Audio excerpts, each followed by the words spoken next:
Hey everybody, welcome to CAF Warbird Tube, the show where we talk about World War II, aviation, history, and so much more. Warbird Tube is produced by the Commemorative Air Force, the world's largest flying museum. Our mission is to educate, inspire, and honor through flight and living history experiences. The CAF began the Warbird movement more than 65 years ago, and thanks to the support of individuals like you, we continue to grow strong. We hope you enjoyed this episode, and now our host, Steve Buss. Thanks for watching and keep 'em flying. Good evening and welcome everyone. This is episode number 111 of Warbird Tube. Before we get our program started tonight, please do us a favor. Now, if you haven't already done so, just take a second to like, share, or subscribe and follow us. And if you do subscribe on YouTube, also click the bell icon and you'll get notifications about new episodes of Warbird Tube when they are posted. Now, as you're watching tonight, you might have some questions for our guest. You just type them in the comment section and we'll try to answer them either during the presentation or before we sign off. And joining me tonight is a guest who has a wide range of background and experience and depth and passion for World War II, and some of you may already know him by name, Jeff Copsetta, and he is a World War II historian and all-around storyteller. Jeff, good to have you on the program tonight. Oh, thank you, Steve. It's an honor to be here. Yeah, tell us a little bit about your background. You're a young guy. How did you get involved in World War II history? Well, I've been asked that question a lot, and really, honestly, I can point a finger at my childhood, my earliest memory. Both of my grandfathers were World War II veterans, and it was my maternal grandfather, you see on the screen there, who served in the Navy during World War II. And sadly, he passed away not long after that picture on the right was taken. That's me at about 3-4 years old, somewhere in there. And if it looks like 1987 called and wants their furniture back, it's because it was 1987. But my few memories of him, because he passed at such a young age. But one that I have is that I had a little toy 1903 Springfield rifle, right? Little bolt action rifle. And when he'd come to babysit, he would put the soundtrack to Victory at Sea. We had a record player in the living room, is what you see here. And he would march me around the living room and dining room. And that music just resonates with me even today. Mm-hmm. And that's just where it all started. That's when I knew I was going to serve my country and I was going to keep the memory of the greatest generation alive. Well, that is an awesome memory of your grandfather being able, first of all, to spend time with him, but then to have that memory of marching around to one of the classic soundtracks of World War II, Victory at Sea. And in this photo, we actually see you come from a long line of those who have served.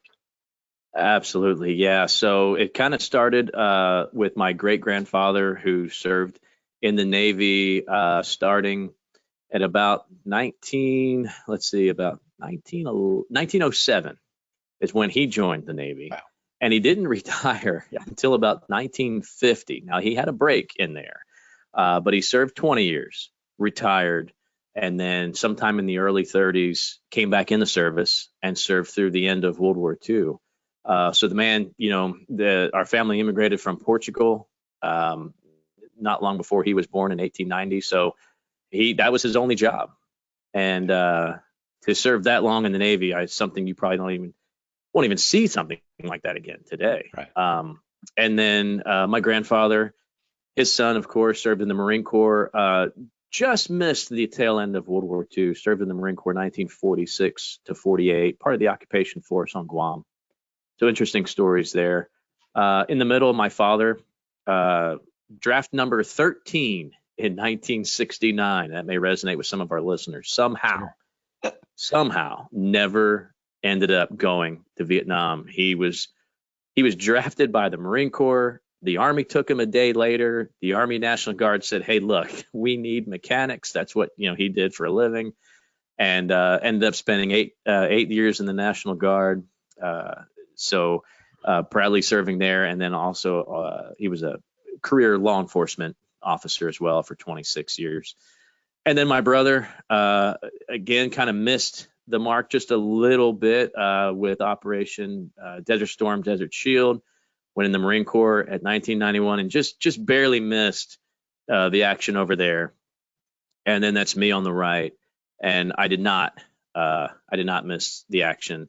Was in about week 10 of my basic training when I was told that I had 60 seconds to make a phone call. We were bombed in New York City today. Wow. That was Tuesday afternoon, September 11th, 2001. I had no idea what it meant. As a combat arms job, we were just told, hey, you don't have to finish basic. If you qualified with the weapon systems, we can put boots on the ground. And like, what the heck is going on? So proudly served 4 years in the Army from 01 to 05. And we'll come back to this, I'm sure, a few times tonight. Yep, yes. It's because of that service that gives me the passion for what I do with World War II today. Yeah. Well, and speaking of World War II, our next photo is with a very famous pilot, Bob Morgan, from the pilot of the Memphis Belle, of course. And many of us had an opportunity to meet him through the years at air shows and events, and read his book. And you are among the lucky ones as well. Yeah, it was kind of a neat story that day too, because you can tell I'm a kind of a young kid there, and I come up to him and childhood hero, right? This is it. This guy was it, and I couldn't believe I was going to get to meet him. And I come up to him and shake his hand, and right off to the side of this picture, you can't see it, but he had kind of like a banner, a list of all 25 missions that the Memphis Belle did and where they took place. And I just grew up watching that old William Wyler production, right? And Wilhelmshaven, Germany, in the 25th mission. Didn't understand how Hollywood worked at the time, right? Right. And Wilhelmshaven was not marked as the 25th mission for the Memphis Belle. And I asked him, that doesn't make any sense to me. And he was just so surprised that I knew, what 12, 13-year-old kid knows Wilhelmshaven, Germany, right? Let alone even the Memphis Belle even. So he just kind of took me under his wing. And I spent most of the afternoon in that hangar with him. And the banner you see behind us there is very similar to a banner that was presented to my father, same size. It's about 4 foot by 10 foot as a gift. And Mr. Colonel Morgan was like, I can't believe you have that. You could retire on what that thing is worth. So he got a kick out of us. We got a kick out of him. Very lucky, like I said, to meet somebody like that caliber of veteran. Yeah. And also for him to recognize your interest and to kind of help foster that as well. It's something that we hear quite a bit, not only from well-known veterans like Robert Morgan, but also from just run-of-the-mill CIF members who help kind of instill that sense of duty and sense of history and in young people today. And sometimes it's just as easy as saying hello and answering some questions about an airplane. It's amazing how much just a little bit of effort goes to help propel the next generation into following. Absolutely. And I mean, that's the mission, right? Propel it to the next generation. You're right. So we touched briefly on going overseas, but you were there in the initial days of the invasion of Iraq in 2003, and just passed the 20th anniversary of that just a couple of days back. What happened? What was going on before that, and then what led up to and eventually the invasion? Yeah, so of course hearing about September 11th, but I didn't exactly know what that meant until I graduated basic and got home here. It was about November of 01, did my basic at Fort Knox, Kentucky, and very out of touch with a lot of things for those 4 months. So coming home, like I said, I had no idea, right? And seeing that was for the first time that I understood the magnitude and the footage of seeing those people. I couldn't believe that's what happened. And I was stationed right down the road here at Fort Hood. I'm about an hour from there here. And as a 19 Delta Cavalry Scout, we were kind of trained to be able to do anything, and we're kind of the Swiss Army knife of the Army. So trained there for about a year. And then a new unit was, I don't want to say it was newly formed. It was a unit with a long history in the Army, but it was disorganized after Vietnam, and that was it. But they brought this unit back, Fox Troop 9th Cavalry Regiment. It was considered a brigade reconnaissance team, 3rd Brigade 1st Cav. And we were a very small unit. Typically a company-sized element, you're looking at 200, 220 guys. We had 48. So very, very tight unit. We were kind of handpicked from different units. There was guys that came in, they're like, hit the road. So it was very special to be a part of. And I was not, so when we think the initial invasion of Iraq in 03, that was not me. I was shortly after that, we got into Kuwait March of 04. And then we rolled into Baghdad. This picture here was taken the morning of April 1st, 2004. Our day that we went across the berm into Iraq to take over operations of Baghdad and the surrounding districts. And that was my area of operations for the next 12 and a half, 13 months, something like that. So what was your assignment with the reconnaissance troop? Yeah, so of the 48, there were 7 of us that were picked to be a PSD, a private security detachment, for then our brigade commander of the 3rd Brigade, who, I saw him not that long ago. I joked with him, like, good thing we helped keep you alive, sir, because he became the Deputy Chief of Staff of the United States Army, right? Number 2 man in the Army. And now he's the Futures Commander for the United States Army. So went on to have just an unbelievable career. But yeah, there were 7 of us. And we typically, the way they did things then was about 6 months, halfway through your tour, you start training these other guys because to take your place. 2 of us couldn't even be in the bathroom at the same time. We always had to be available. You're always on call. And so it was difficult to operate like that when you're sometimes running 2 missions a day, but in between that mission, there's 2 or 3 IEDs or a rocket attack or something else. And at this time, this colonel we protected was essentially the mayor of Baghdad. This is before the democratic elections. This was the Wild West still. So having to keep up with that kind of tempo was tough.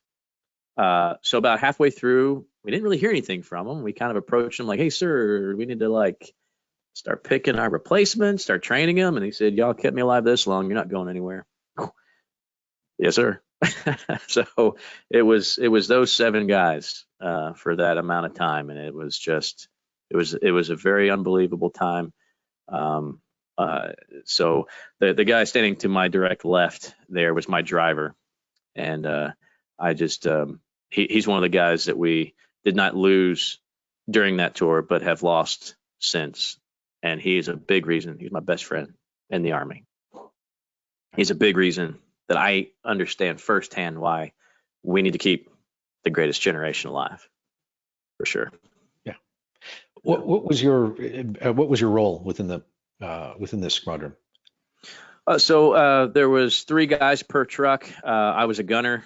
You may have saw in that first picture, that was me up on the 50 cal. So I was a gunner the entire time.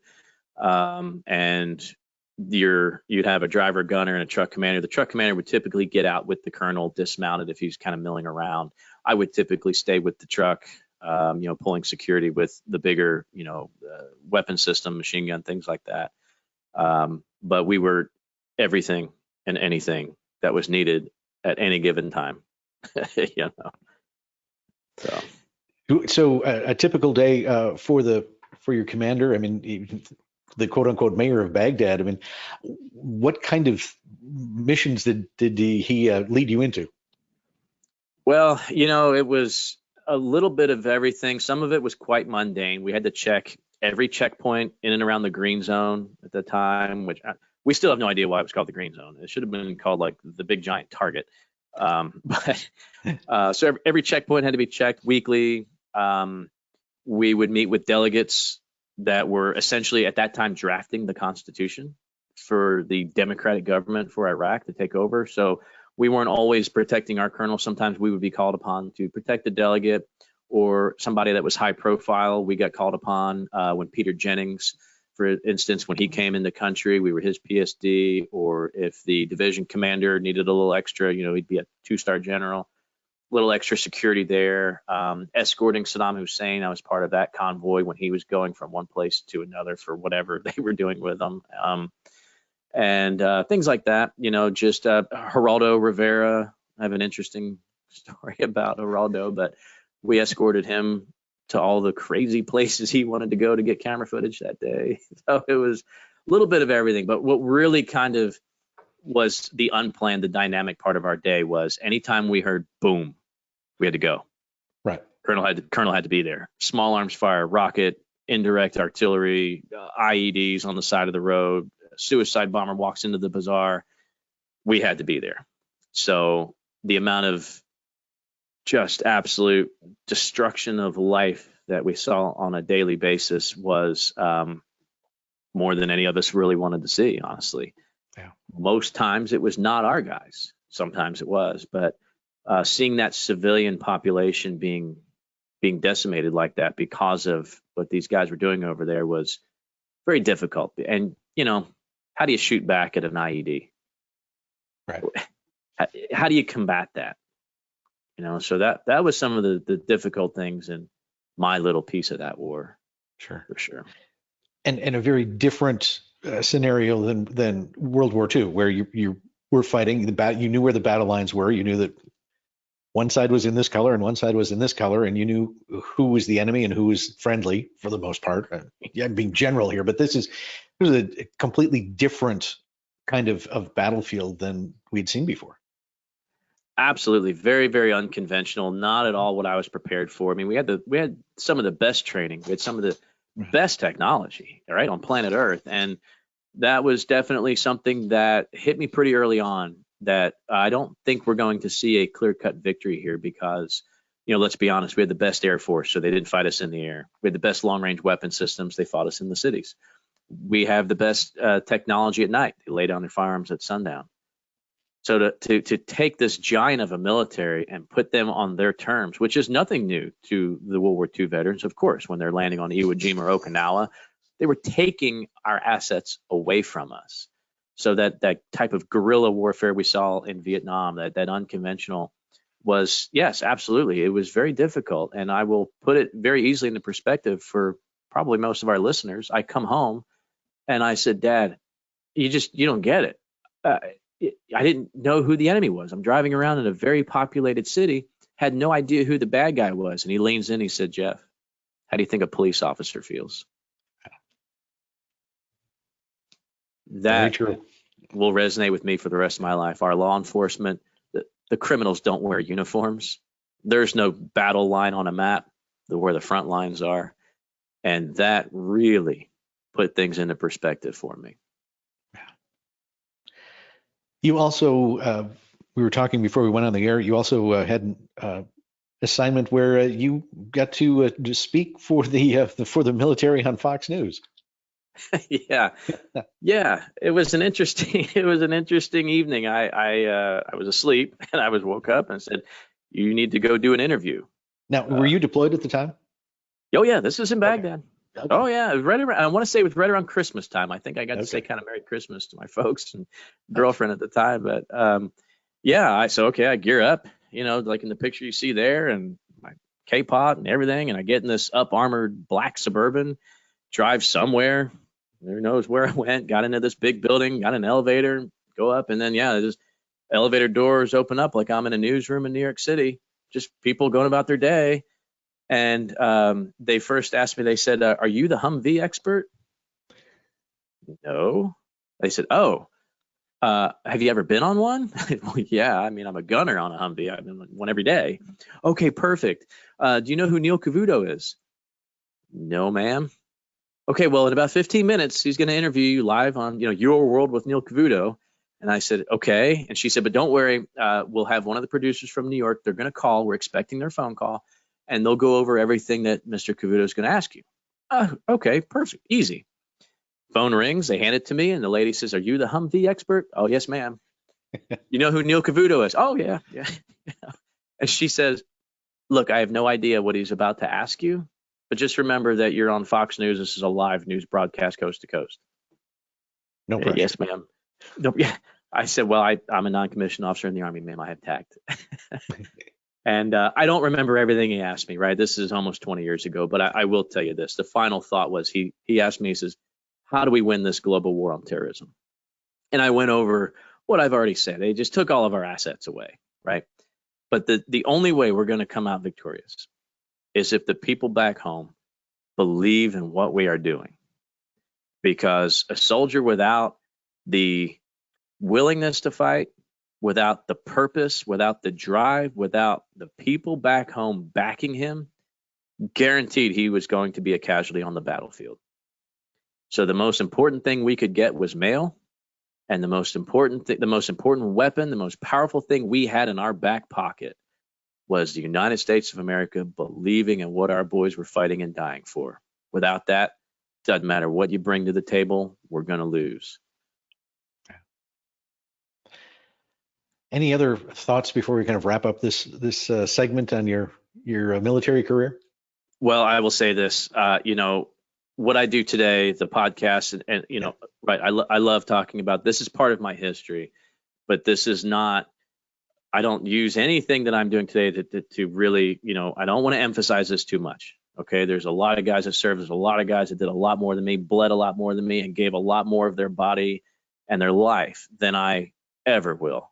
So I want people to be aware of that. This is not about my service or trying to use my services in any way to benefit from. It's just something that was a makeup of who I am, to give me a little bit more of a closer look. A lot of people can read a book about World War II. I can smell it. I'll say that. Right. Yeah. It is part of your story. It's part of what makes you you. And we're glad that, first of all, for your service, but also for sharing just a little piece of it. When you came back, what happened after that? I married my high school sweetheart. And we started our lives. We've been together ever since. And, she is the number one behind me doing all of this, because we now have 4 children, and I'm involved in a bunch of other stuff too, right? This isn't the only thing I do. So without her, none of this is possible. But I never grew up. Essentially, I never grew up. I still, like you can see here, I still love meeting World War II veterans, telling their stories. This is me with Medal of Honor recipient Woody Williams. He is pointing at where he is about to fire our M2-2 World War II flamethrower in a Holiday Inn parking lot. Can't make this up, guys.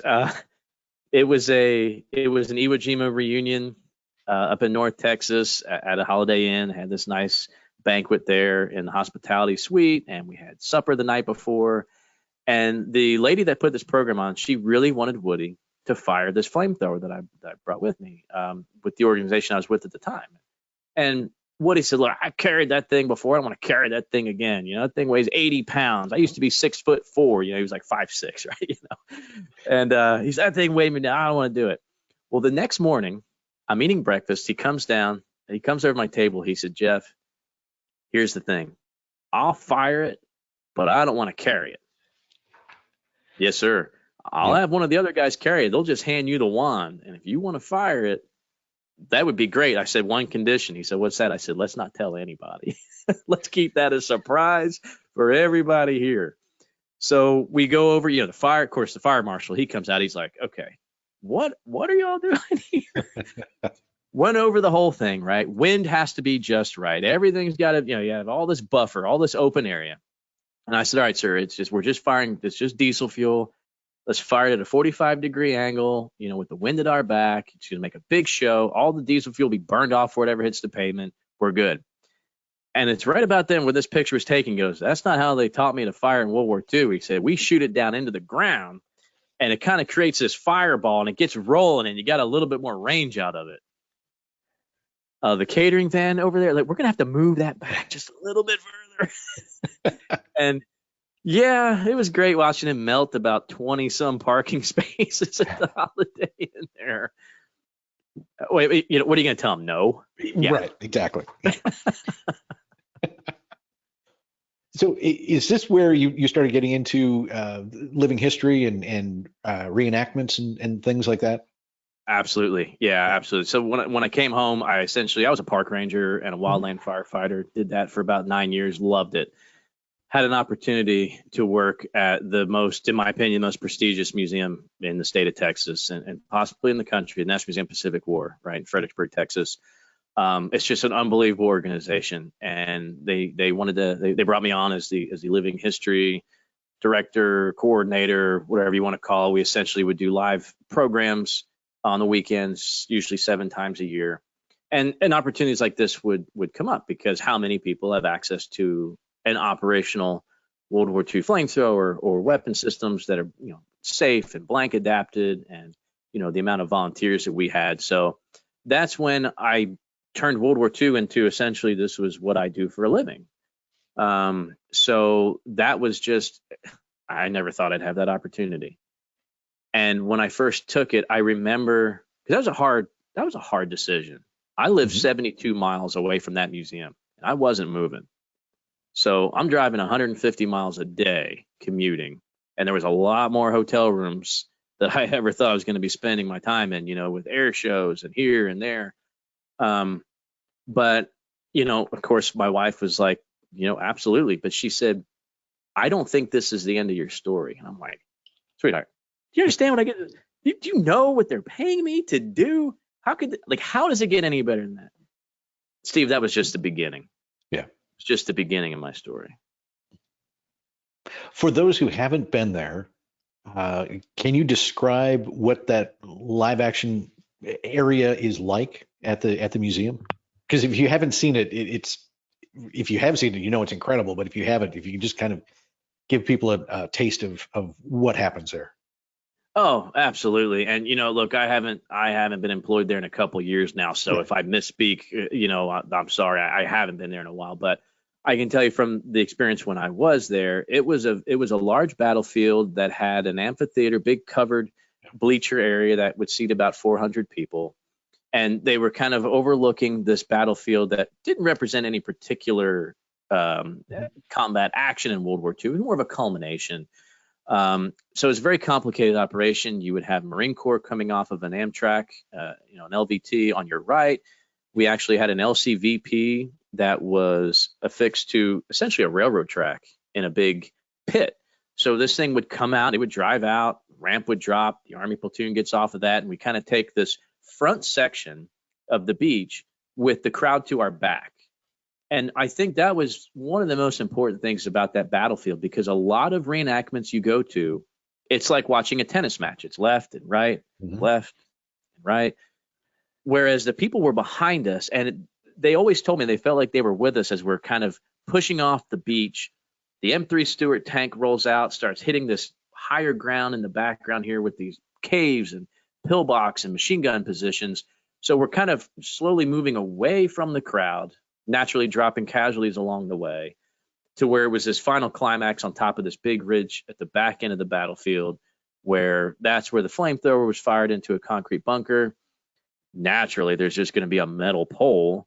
Somebody's going to have a 48-star flag in their Musette bag. It's just going to happen.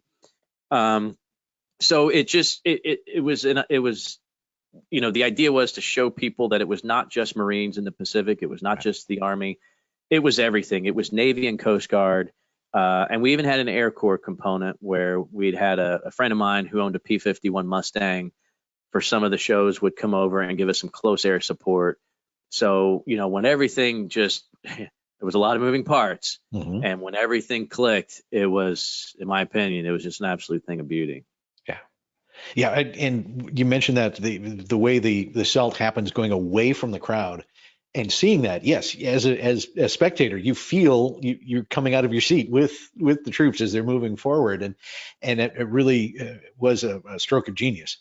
But the real question is, the battle area is kind of in a neighborhood. How did the neighbors put up with that? Well, we do abide by a noise ordinance. So we couldn't train or fire any weapons before a certain time in the morning, and we had to shut it down, I think 6 p.m. at night or something like that. We couldn't fire.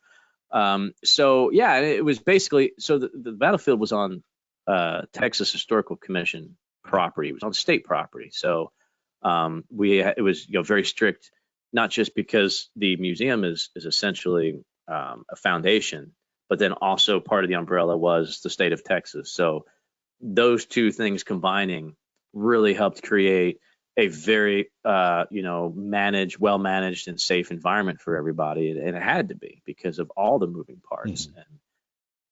So yeah, that's just kind of how you got away with it. I mean, that's actually not the only place where there's weapons fired in town. Down there, there's a company of Texas Rangers at the fort. It's an old frontier fort. So right when you're kind of coming into town, they sometimes also do some weapon demonstrations from the 19th century. So it's a history town. That's what you're going to have. You don't like gunshots, don't live next to Gettysburg, kind of thing. Or Fredericksburg, for that matter, right? Or Fredericksburg, yeah, exactly. Yeah. Well, you mentioned that your wife said that she didn't think your story was over, and it kind of moves on, doesn't it? You become involved in a movie. Yeah, it kind of does. And there more than once there was somebody in the crowd that would come down and said, "Hey, we're making a war film, and we'd love to have you on board. And here's my business card. Okay, great." Like, it never gets funded. It never happens. But at one of these particular programs, a husband and wife team came down and they said, "Hey, we want to make a World War II film, and we see the production value here. Oh my gosh!" Like, yep, yep, okay. Heard this spiel before. Oh, we might need to be involved. Yep. Okay. Well, let me know. But he handed me a book. And it was the book that the director of this film wrote.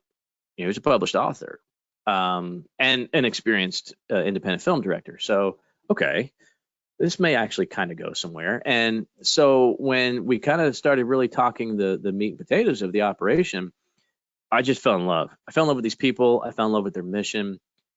This movie, Walking Point, it's a patriotic film. It's an historical film.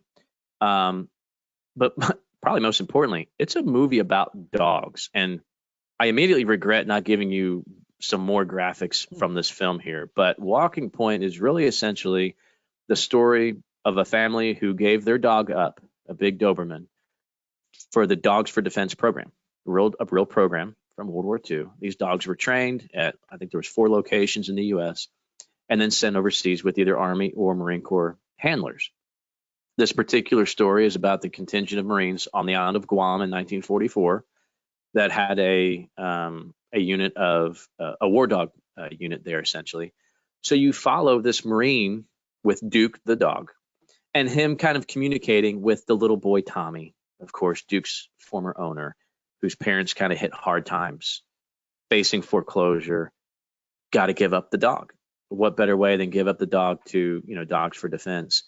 So initially they brought me on as a military advisor, right? So we had the foundation there agree to use the battlefield for some of the scenes and some of the uniforms and weapons for some of this, anything that was filmed there on the battlefield, which was great because then all the money that was being raised from these different organizations about dogs and dogs overseas and service dogs was given back, by Walking Point, which that I thought was just tremendous because it's so hard to get an independent film budgeted and, have the funding and then for them to turn around and give back.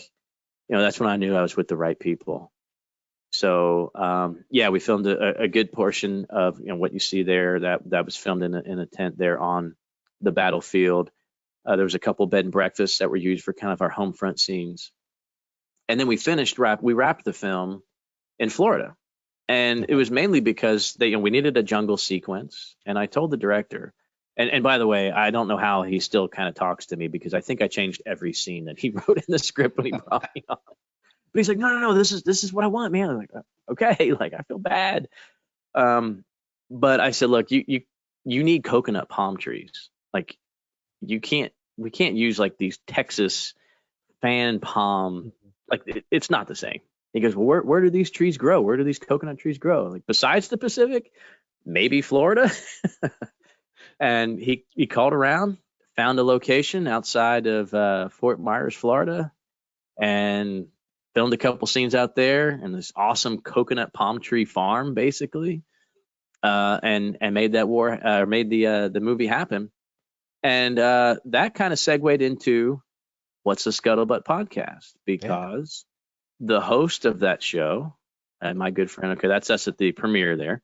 Yeah. But yeah, the host. Before we move on, is Walking Point available anywhere? Is it streaming? Can you buy a copy? Absolutely. No, it's available free on YouTube now, Okay. which is great. Yeah, we finished through the film circuit, won a bunch of awards that I thought was just amazing. And then once that's all kind of wrapped up, then yeah, you can find it on YouTube. And Okay. yes, it's a short film, but I'll say it's a very long short film. It's almost a half hour long. Okay. The idea is for it to become kind of built into a series potentially one day. There's a lot of material there, and so yeah, that right next to me is the husband and wife team, RJ and Chelsea Nevins. They're the ones that really kind of made it happen. And then these are the most of the main actor and the supporting actors, most of the cast there, including two Japanese actors that played our close-up Japanese soldiers on Guam. So yeah, we're filming in Florida, and this guy with this cool World War II podcast finds out that we're filming a World War II movie in his backyard, and he comes out for the day, and I talked to him, and we just kind of hit it off, and he went to work, like he's helping guys with their leggings, because this guy's a reenactor as well, right? So he's helping everybody get dressed and wardrobe and set deck and all this stuff, and it's like, man, I hope this guy knows he's not going to get paid. And just an all-around great guy. And he, of course, had some great material because we wrapped the final, that was it. We're done filming. So we are going to party tonight. Mm-hmm. And he asked to do some, get some material for his podcast. I think he filmed probably 3 episodes, I want to say, about Walking Point that night. And we just kept in touch, hit it, back and forth every now and then. And I don't know, maybe a year or so later, he said, "Hey Jeff, man, you do some pretty cool things, and you got a lot of cool connections in Texas and all that stuff." And he said, "It's just me on this podcast. I can only talk to myself for so long." He said, "How would you like to come on board and be my co-host?" And I thought, okay, and again, kind of let's think back to what my wife said. This isn't the end for you. Right. She felt like this was the beginning, and here we go. The dominoes are kind of tumbling here. So What's the Scuttlebutt has been one of the coolest things that's happened in my life. And we've also since taken on another co-host who already kind of immediately comes with a much larger platform for reaching people for the World War II community who's ever read With the Old Breed by Eugene Sledge, or if you've seen the Pacific miniseries, E.B. Sledge. His son, Henry, is our third party there, third part of our hosting group. And we initially just had him on, an episode just as a guest. And he said, "Man, I kind of would, if you ever need me again, you want me to kind of sit in." And, there were times where I told Don, I said, "Man, I can't always make every episode weekly, sometimes. And maybe Henry could spell me. And then it's just like the three of us are like, I think it's just a perfect storm because the three of us have such unique backgrounds. Of course, we're in 3 different states, but we have very unique ties to World War II that I think kind of we complete each other. Oh, it's cute, isn't it? We complete each other, but we do. I think we really do. I agree, because I've listened to some of the podcasts, and sometimes when you're listening to a podcast, you can tell when the hosts or guests, whatever, don't quite mesh. But the three of you just kind of put it all together. And even when you don't agree on a certain point, you still, it's done in such a way that you're like, well, these guys are just going to figure it out. One of them's right, or maybe none of them's right, and there's a different answer, but it's okay. It's pretty cool. So you do the podcast, but you also stream this live on YouTube as well, right? Absolutely. Yes, on Monday nights, right? Monday nights. Yeah. How long have you been doing the video streaming versus just the traditional podcast? As long as I can remember now. I mean, I've been doing this, I think, maybe close to 2 years now. And I feel like since then, and I may be mistaken, I don't know if I've probably done 50 or 60 episodes now, I don't know. But I feel like that's what we've kind of always done. We've streamed it live Monday night, and then usually in a day or two, the audio will upload on the website there. Yeah, great. Well, and again, we go back to your wife. And she said your story's not over yet, and she was right. Again, she always is, right?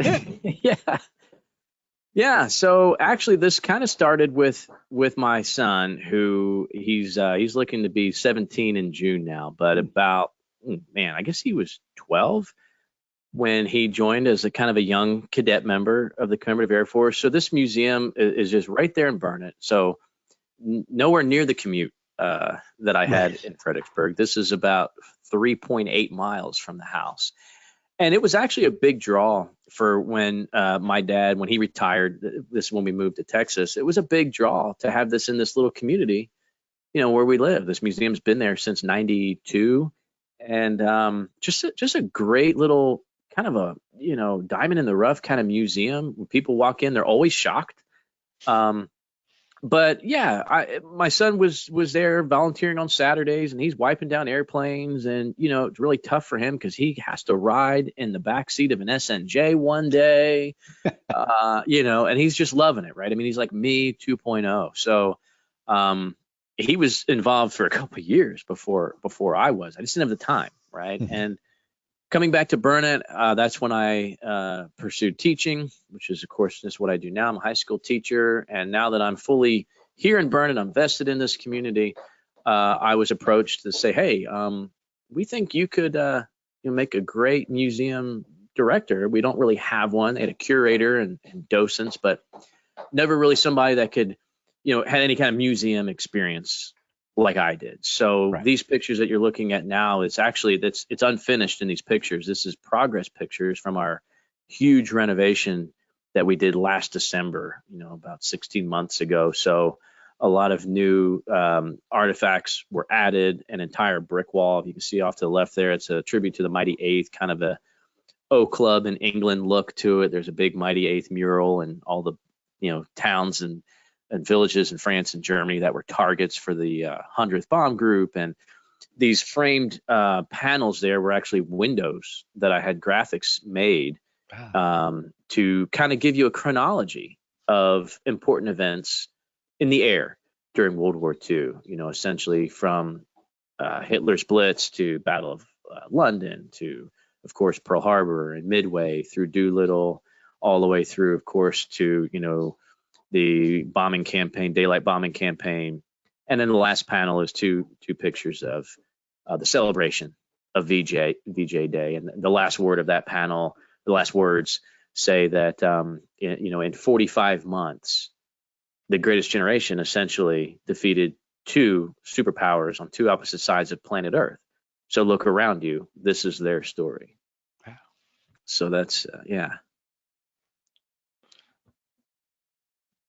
And we do more than air shows. Of course, we have a wonderful annual Bluebonnet Air Show that we do every year. But, you've got to be able to reach other demographics.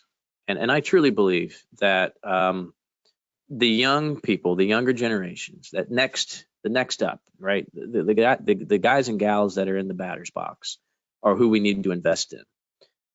Because, I've said this so many times before, none of this matters if it's forgotten. Right. And I do believe that as long as your words are on somebody's lips, or your name is on somebody's lips, that you never die. And I want that for the greatest generation. I don't want to see them, just disappear in the oblivion of history. So we have designed multiple programs throughout the year. This is a picture of our October program, our pumpkins and paratroopers.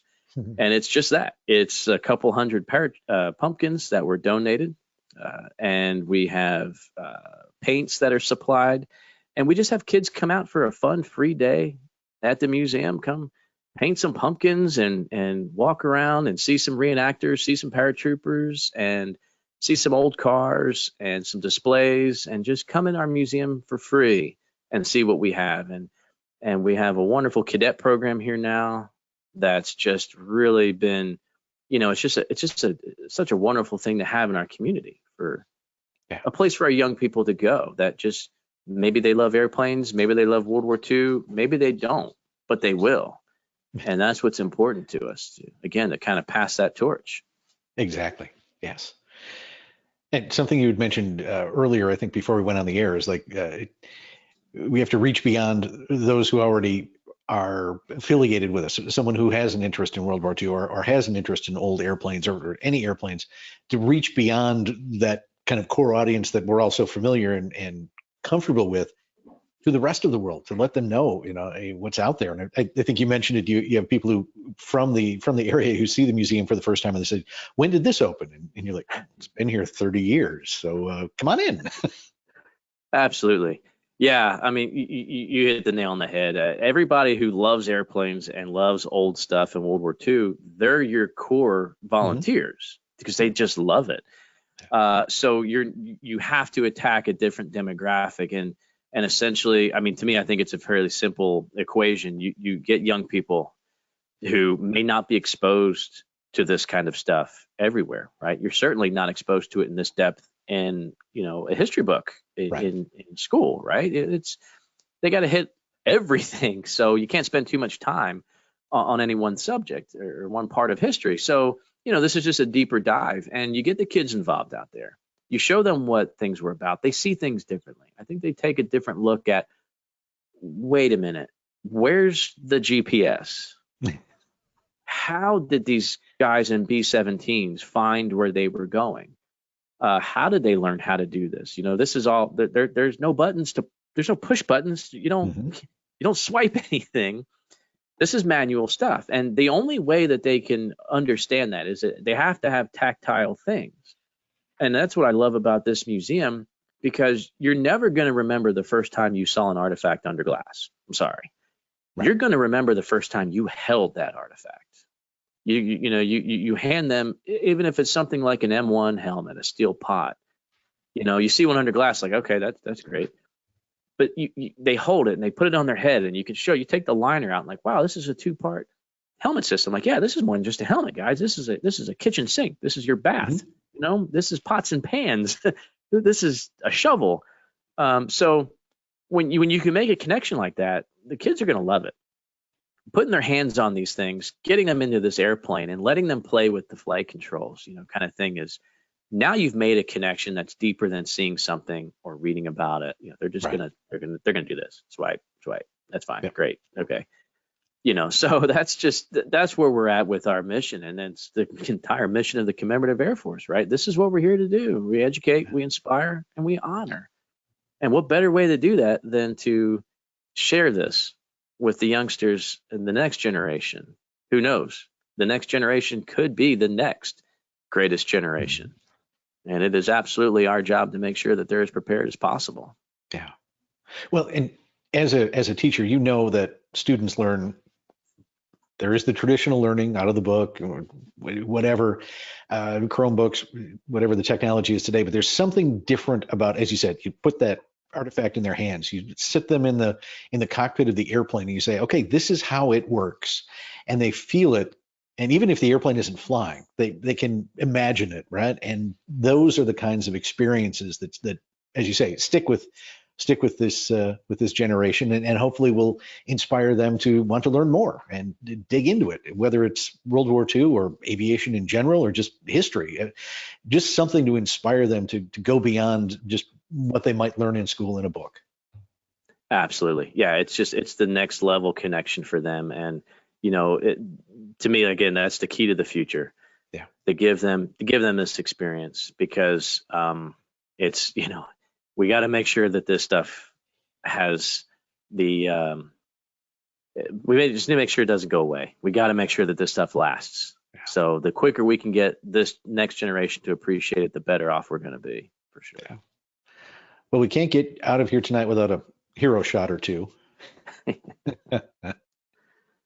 Here we go. I'm still not going to grow up. I'm going to dress in World War II uniforms, and I'm going to meet every World War II veteran I can. And Colonel McPhail is just one of those guys that you can see the genuine smiles on our face, right? Like I said, I typically see him about twice a year.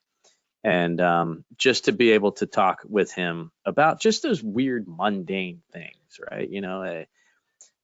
What music did you listen to? Things like that, and talk about, oh man, I wasn't even old enough to shave, and things of that nature that really put it into perspective. Because I remember as a kid seeing these guys in these documentaries, maybe even in the 90s, we were just kids. They don't, when I'm a kid, nobody in a uniform looks like a kid, right? And then I look back like, man, I turned 21 in Baghdad, like, man, geez, we were just kids. Yeah. And it's like this full circle.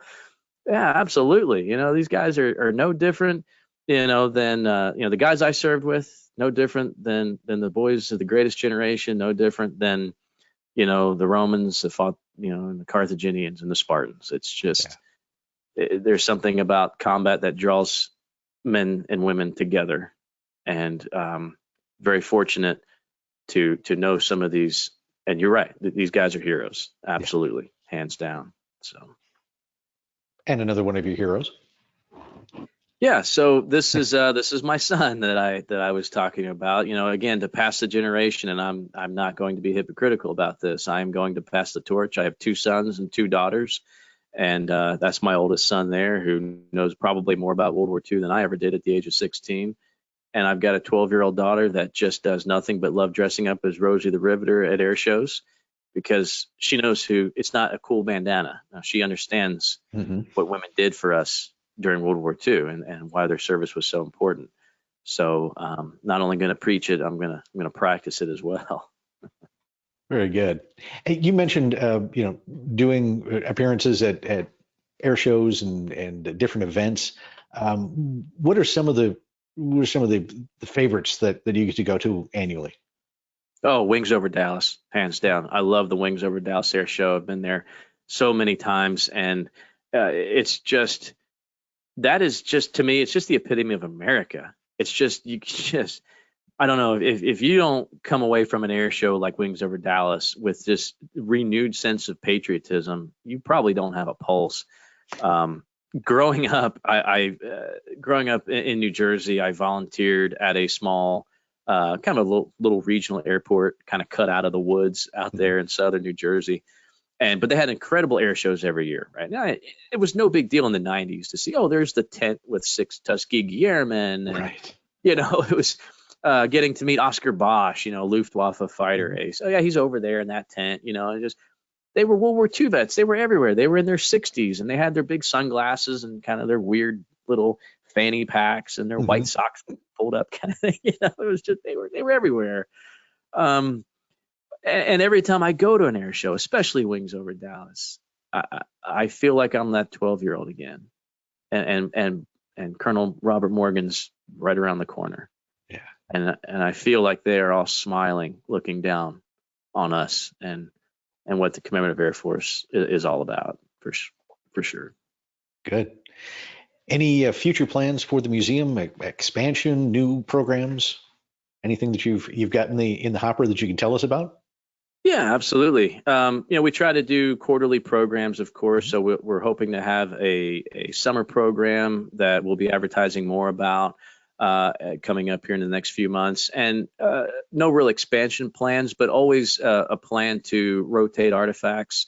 I do have one exhibit that is kind of a temporary exhibit. I try to change it out every 3 months. So if you come in right now, you will see some of the private belongings of a soldier. You'll see his draft notices and a letter that he wrote to the draft board saying, okay, I think I've done everything I need to do. What else do I need to do?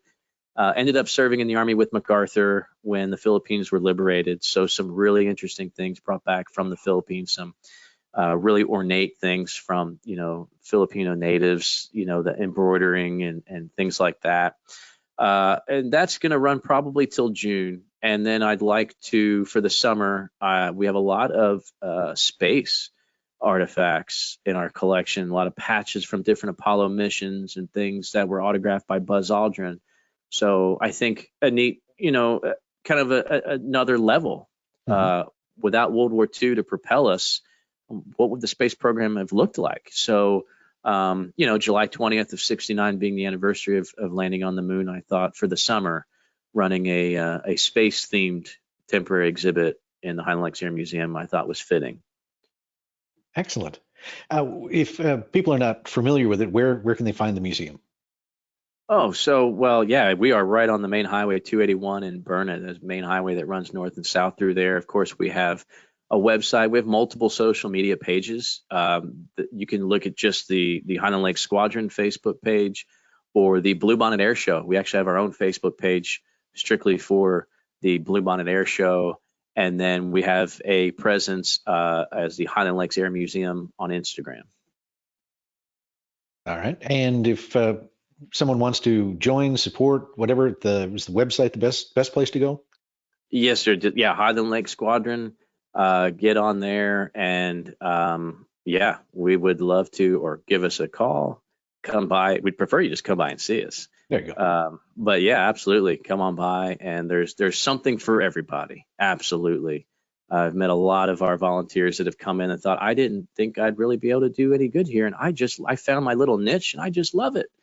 So yeah, absolutely. Yeah. Hey, a question just popped up from the audience. One of our viewers is curious if you've ever been to or participated in the reenactment of D-Day in Ohio, and Conneaut. I'm not going to try the pronunciation. Yeah, no, I wish. I've heard about that, and all. I know people who have, but no, I've never participated in that one. Maybe one day, and if not, I guarantee my son will probably have that opportunity. Okay. Yeah. Super. Before we wrap up tonight, again, if someone would like to find out more about your podcast, how can they do that? Oh yeah, they just go to WTSPWWII.com. That's What's the Scuttlebutt Podcast, World War II. You can find us on iTunes and Spotify. And of course, we stream on YouTube, so we're out there just about anywhere you can find a podcast. And we've got some really great perspectives that come from a lot of our international listeners. We have a lot of folks that follow us from England and France and Sweden and Denmark. So it's really interesting seeing their perspectives. And I'm really excited about a trip. I leave next month for London, and then of course to France, as going on with the We Happy Few 506 tour, which is features a couple actors from the Band of Brothers series that I've recently kind of befriended through podcasting and things like that. So really excited about this. My first trip to the beaches of D-Day in the Cotentin Peninsula there. So really excited about that, to get some firsthand information on what that was like, and we'll definitely, of course, be sharing all of those experiences on What's the Scuttlebutt as well. Sounds good. Jeff, thank you for spending some time with us tonight. We appreciate it, and we'll be keeping up with your travels through the podcast. And yeah, check it out if you haven't already done so. If you're not already subscribing, please do. One of the cool things that I've heard you and your co-host say is that we're sort of a small band of, I don't want to say band of brothers, because I don't want to do that, but World War II kind of themed podcasts and things like that. And we support each other. So I'm glad to have you on tonight, and let folks know about this. If they don't know about it, please subscribe. You'll enjoy it. These guys are great fun, and it's wonderful. So again, thank you, Jeff. Thank you, sir. All right. And thanks everyone for joining us tonight. Again, don't forget to click that like, subscribe, or follow button. If you like the show, share it with your friends so they can enjoy it as well. And if you do subscribe on YouTube, make sure you click the bell icon, and you'll know about new episodes when they go live. All right. If you have any ideas or topics you'd like to hear about, or any feedback on the shows, we'd love to hear from you. Just send Leah Block an email at media@cafhq.org. Thanks again, Jeff. And until next time, from the Commemorative Air Force, I'm Steve Buss. Have a good night.